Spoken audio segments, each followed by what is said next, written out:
আসসালামু আলাইকুম ওয়া রাহমাতুল্লাহ।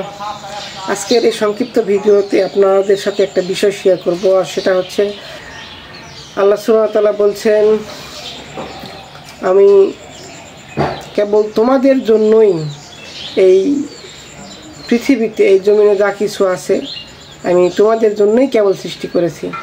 সূরা বাকারার 29 নম্বর আয়াতে এই কথাটা তিনি বলেছেন আমাদেরকে উদ্দেশ্য করে, যে পৃথিবীতে যা কিছু আছে, এই পৃথিবীর জমিনে যা কিছু আছে কেবল তোমাদের জন্য, আমার জন্য, আপনার জন্য, আমাদের সবার জন্য তিনি সৃষ্টি করেছেন।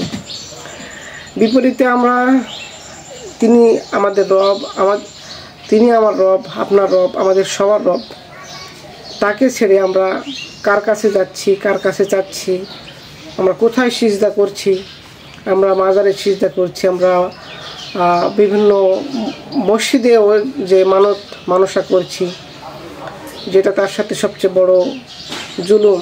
আর এই জুলুম হচ্ছে শিরক। আল্লাহ সুবহানাহু ওয়া তাআলা আমাদেরকে সর্বোত্তম আকৃতিতে সৃষ্টি করেছেন এবং আমাদেরকে আদম সন্তানকে তিনি সম্মান দান করেছেন।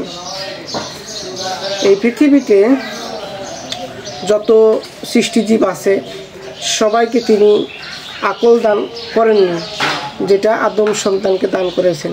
মানে আমাদের নিজস্ব একটা সিদ্ধান্ত নেওয়ার মতন সক্ষমতা তিনি দিয়েছেন। আমরা চাইলেই ভালোটাও করতে পারি এবং খারাপটাও করতে পারি, এই সিদ্ধান্তটা আমাদের।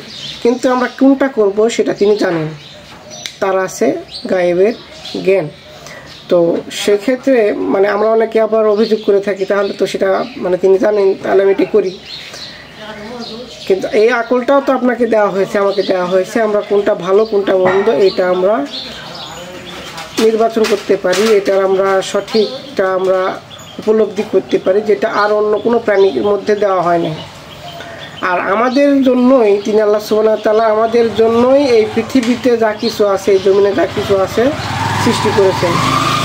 এত কিছু আয়োজন আমাদের জন্যই, আপনার জন্য, আমার জন্য, আমাদের সবার জন্য। তারপরেও আল্লাহ সুবহানাহু ওয়া তাআলাকে ছেড়ে আমরা অন্য কারো কাছে, অন্য কিছুর কাছে আমরা চাই, মানত করি। এইটা আপনার নিজেকে আপনি প্রশ্ন করুন।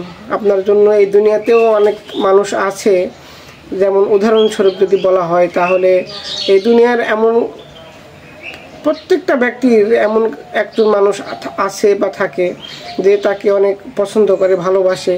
বিপরীতে সে দুজনকেই ভালোবাসে, পছন্দ করে। একজন আরেকজনের জন্য কিছু করে, তাহলে সেও তার জন্য কিছু করার জন্য চেষ্টা করে এবং কমপক্ষে তাকে ভালোবাসে। তার অবাধ্য হতে চায় না, অবাধ্য হয় না। কিন্তু আমাদের রব আমাদের জন্য এত কিছু করলেন। আমাদের এই পৃথিবীর, আমাদের এই জমিনে যা কিছু আছে সব কিছু আমাদের জন্যই সৃষ্টি করলেন। বিপরীতে আমরা তার জন্য কি করছি? আল্লাহ সুবহানাহু ওয়া তাআলা বলছেন, ইন্নানি আনাল্লাহ, সূরা তাহা 20 নম্বর সূরা 14 নম্বর আয়াতে এই কথাটা বলছেন তিনি শুরুতেই, যে ইন্নানি আনাল্লাহ, আমি তোমাদের রব।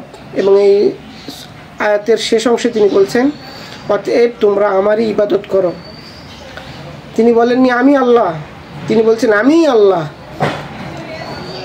যেমন তিনি আমাদের জন্যই কেবল এই জগতের সমস্ত কিছু, এত এই জগতের যত প্রকৃতি, আপনি যদি শুধু প্রকৃতির উপরে, জমিনের উপরের যা কিছু আছে এইগুলো নিয়ামত যদি আমি যদি আমরা সবাই স্বীকার করি এবং যা আমরা ভোগ করি সবসময়, সর্বপ্রথম যেটা এই প্রতি নিঃশ্বাসে যে অক্সিজেনটা আমরা যেটা ভোগ করি এবং আমরা যেটা ছাড়ি, এইটার নিয়ামত যদি আমরা শুকরিয়া আদায় করতে লাগি, তাহলে তো আমাদের অন্য কাজ করার আর সময় থাকার কথা না। তারপরও আমরা বস্তুবাদিতা হয়ে গেছি, আরও যাচ্ছি, আরও সামনের দিকে। মানে আমরা বস্তুর দিকে কেবল ছুটে চলছি, আমাদের পৃথিবীর দিকে আমরা মুখ করেছি। আমরা আমাদের এই সামনের মুখমণ্ডলটা করেছি।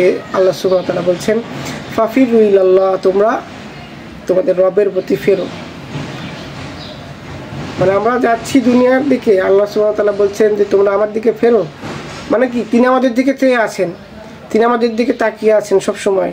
মানে আপনি ফিরলেই আপনাকে গ্রহণ করা হবে, আপনি ইস্তেগফার করবেন, আপনি তার স্মরণে এই যেমন সূরা তাহা শেষ অংশে যেটা বলা আছে তোমরা সালাত আদায় করো এবং জিকির করো, মানে তিনি মানে আমি আপনি যদি ফিরি তার দিকে, আপনার রবকে আমার রবকে খুঁজতে হবে না। মানে আমরা যেমন এই দুনিয়াতে অনেক আমাদের প্রয়োজন মেটানোর জন্য অনেককে খুঁজতে হয়, অনেক সময় ব্যয় করতে হয়।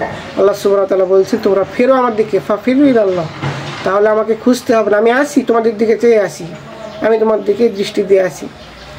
আমরা যে যার অবস্থান থেকেই আমরা ভাবতে পারি হয়তো যে আমাদের অনেক পাপ হয়ে আছে, পাপ হয়ে গেছে, আমার অজু করতে হবে ইস্তেগফার করার জন্য, ক্ষমা চাওয়ার জন্য, এসব কিছুই না। আল্লাহ সুবহানাহু ওয়া তাআলার প্রতি আমরা ফিরি এবং তার জিকির করি। আমরা কম পাপ কাজ করি তাহলে আমাদের অল্প আমলে আমরা ইনশাআল্লাহ নাজাত পাবো। এবং যদি আমাদের নাজাত পাওয়ার একমাত্র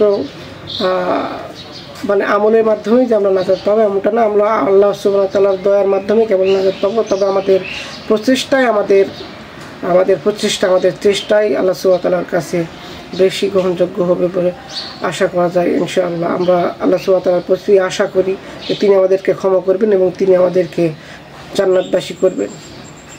তবে আমাদেরকে তার দিকে ফিরতে হবে। তার এত কিছু আয়োজন আমাদের জন্য, আমরা কেন ফিরবো না? আমরা নিজেকেই প্রশ্ন করি। আসসালামু আলাইকুম ওয়া রাহমাতুল্লাহ।